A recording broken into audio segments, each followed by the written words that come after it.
what do you think when you hear the word communications? Internet, ham radio, CB radio, social media, smoke signals. I'm glad somebody said that. So one of the things you wouldn't even think about is, Morse code, is the universal distress signal. Does anybody know the number for the universal distress signal? It's the number 3. So if you're stranded, or if you're in need of help, put up something of 3 flags, like 3 fires, 3 gunshots. That's the universal distress signal anywhere in the world to let somebody know that you need help. So it's not only ham radio, communication is not only ham radio, or it doesn't always have to be technical. It's any form of communication. So what is off-grid communications? I came up with this little description here. Is any means of relaying data or speech through unconventional means outside of normal infrastructure. So anything you can do, whether you and your buddies come up with hand signals, a code of your own to talk to, pass notes, or anything like that, that's all forms of off-grid communication. So I don't want you all to just think that off-grid communications have to be these technical radios and things you might not ever figure out. So it's any form of communication that you can talk to off-grid and get your message through. So one of the things we are going to talk about is ham radio. Types of radios we can use as far as hams go. So CB, or citizens band, also referred to as 11 meters band. We also have Bofungs, Yaesu radios. These are the radios I'm talking about, are these handheld radios right here. So these are little handheld ham radios that communicate on VHF and UHF. And VHF is 30 megahertz to 300 megahertz, and UHF, or ultra high frequency, is 300 to 3,000 megahertz. And of course you have HF, which the majority of your hams are using, is 3 to 30 megahertz. Can everybody see that? Okay. So a lot of the things that you're going to find on CB is, of course, your truckers. Now, CB is coming back big in the prepper side of things. And I have here a small CB radio. This one would just fit in your car or truck, or you can use it at a base station, but it really doesn't have the power for a base station.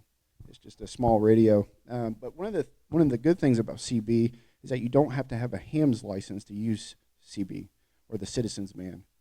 So that, along with what's called SKIP, or single sideband radio, when the atmosphere is just right, CB users can actually send a signal and bounce it off what's called the ionosphere in the atmosphere, and then come back down and talk to somebody 300 miles away, 400 miles away, 1,000 miles away on a little CB radio and communicate.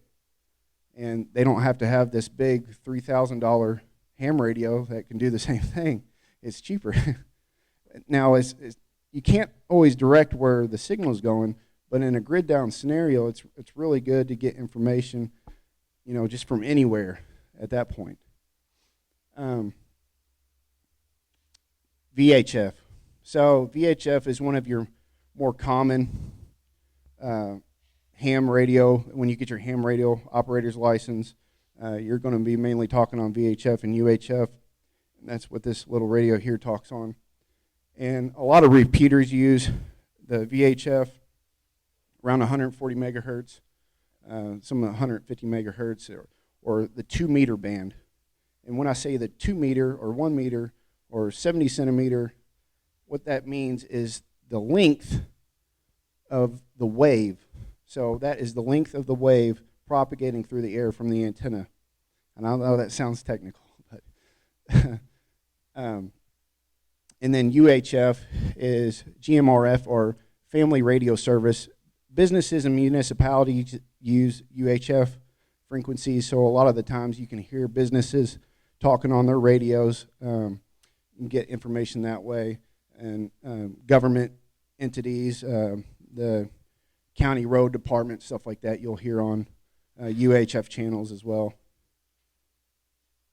And you can also talk on GMRS and FRS now without a ham radio operator's license, so you don't have to have a ham license to talk on those channels.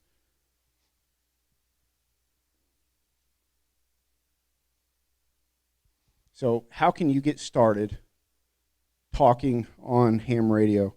One of the easiest ways, now they've started to kind of catch on, and when I say they, the government and the FCC has started to catch on with how people are communicating and starting to buy a lot of Bofong radios. Well, these radios are cheap, and you can buy them on eBay.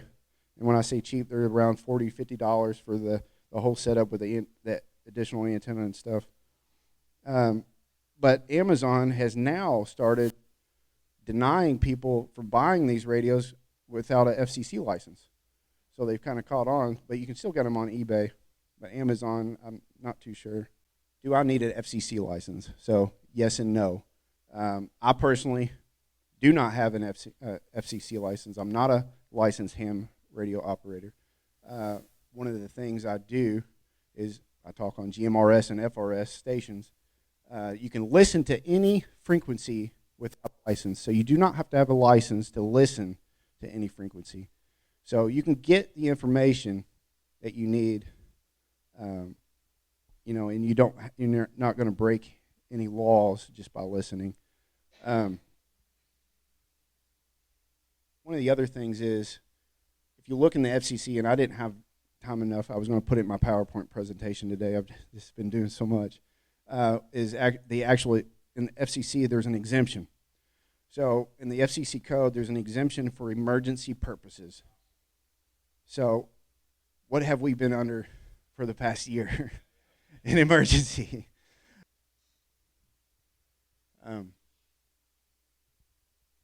So one of the other things that I can do with radio, and it's just not communicate verbally over long distances with either handhelds or base stations or mobile stations.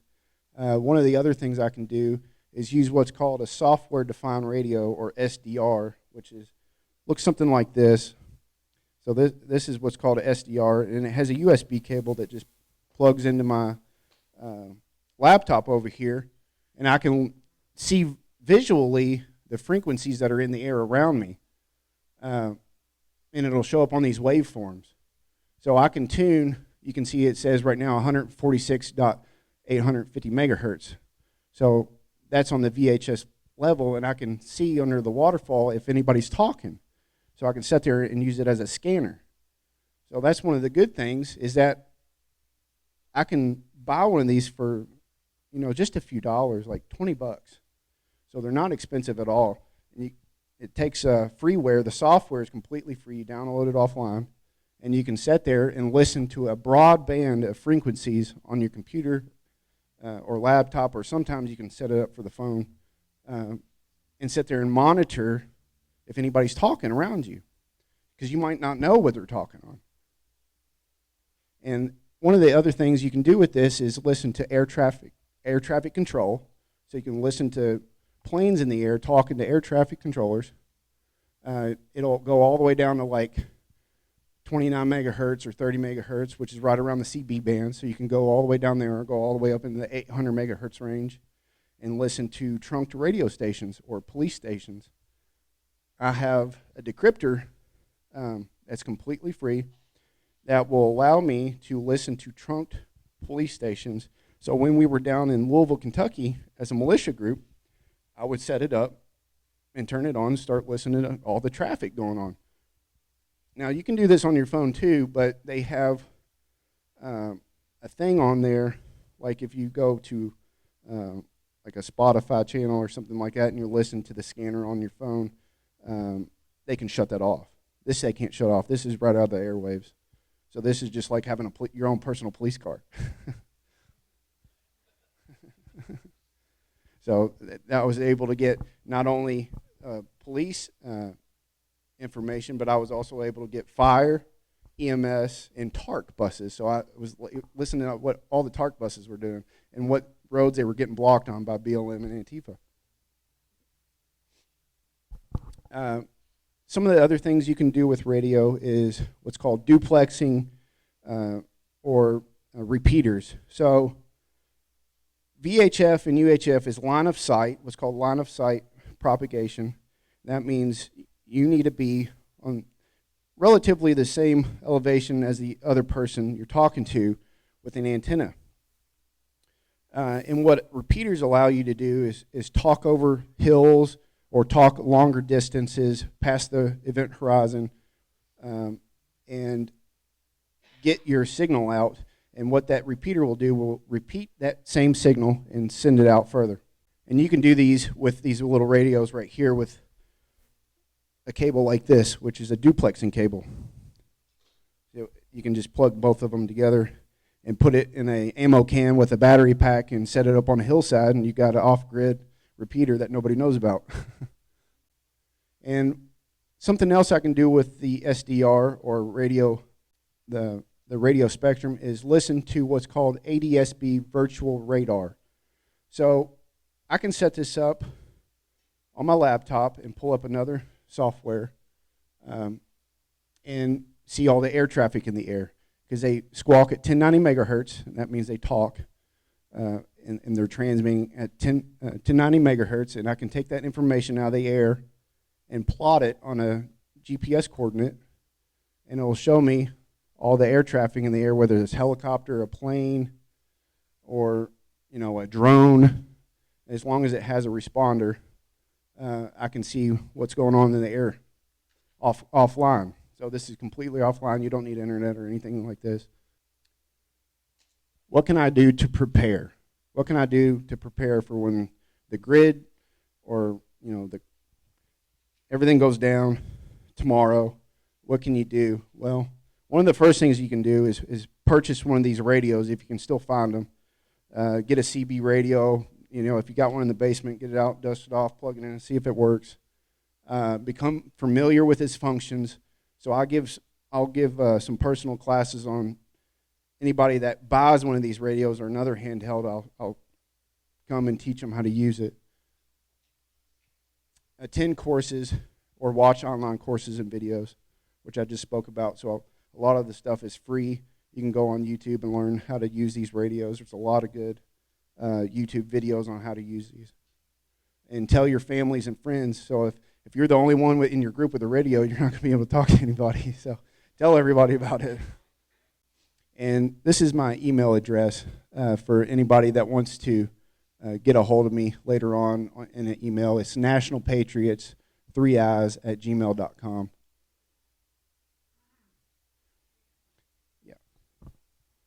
Well, that's all I had prepared for you tonight, but I will take as many questions as I can. So at this time, you're more than welcome to ask me questions. Yes, Tamara. So my YouTube channel is Gunpowder Productions. Gunpowder Productions on YouTube.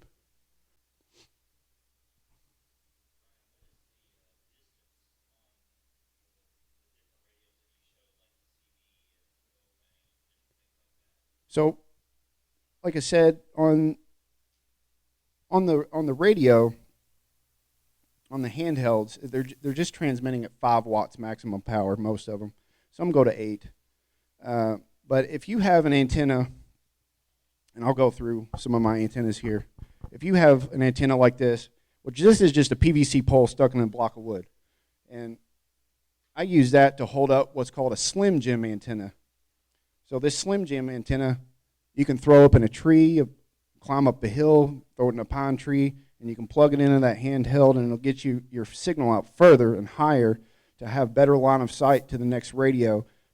So when you're on the ground, you got a lot of buildings around, you might only get a mile and a half, whereas I've hit repeaters with that Slim Jim up on top of a hill 25 miles away. It just depends on your line of sight. Yeah. So it's going to hurt the signal a lot. So if you're in town, you want to be talking on GMRS and FRS or UHF frequencies. That's going to work a lot better. So when I was did all these militia activities, and we go in downtown Louisville, we got a lot of buildings around. We talk on UHF frequencies. They work a lot better. And then when you're out in the country, or long distance, sometimes VHF propagates a little bit better. So you're talking about modulation. So AM and FM are two different modulations. You have amplitude modulation and frequency modulation.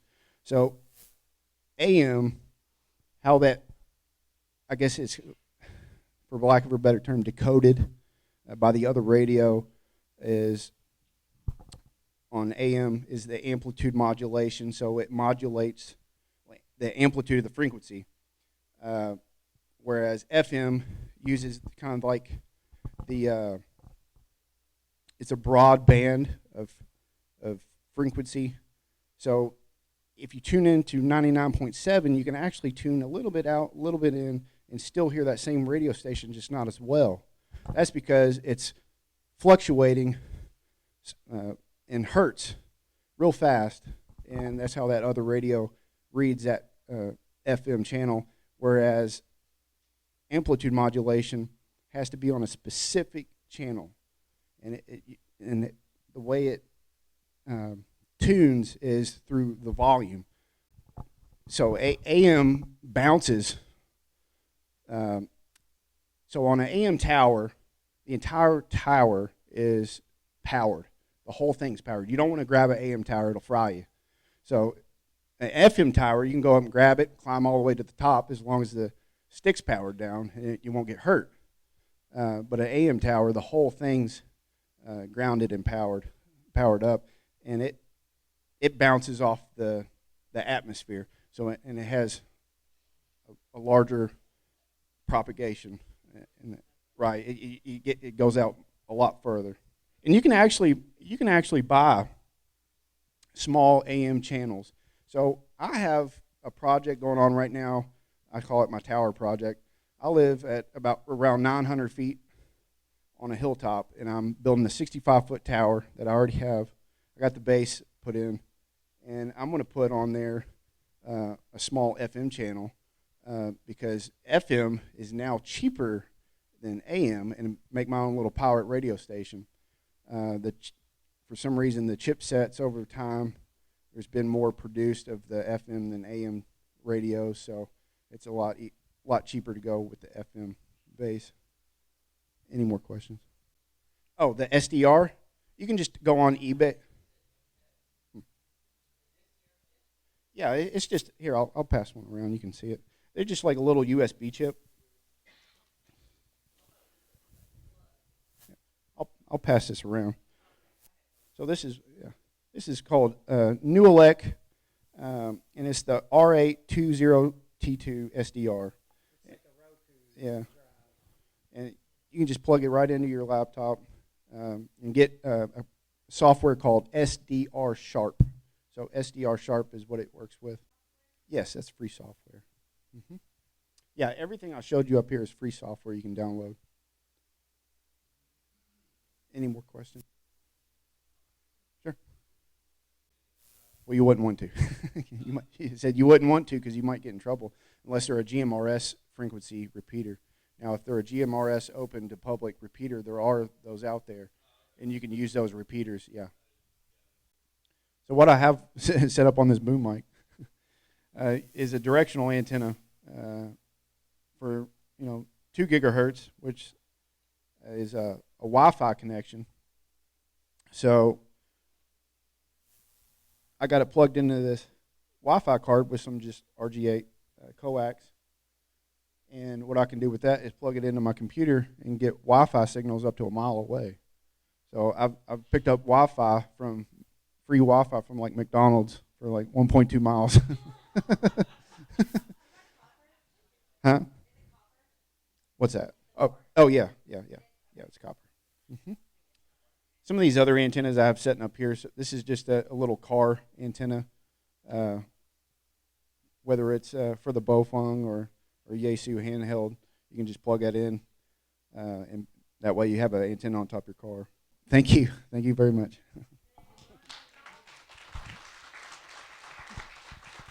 See, he packs a lot into one life, doesn't he? Yes, yes, yes. Thank you, Ryan. So much information. Wonderful, wonderful presentation. Thank you for watching this video presentation. Please like and subscribe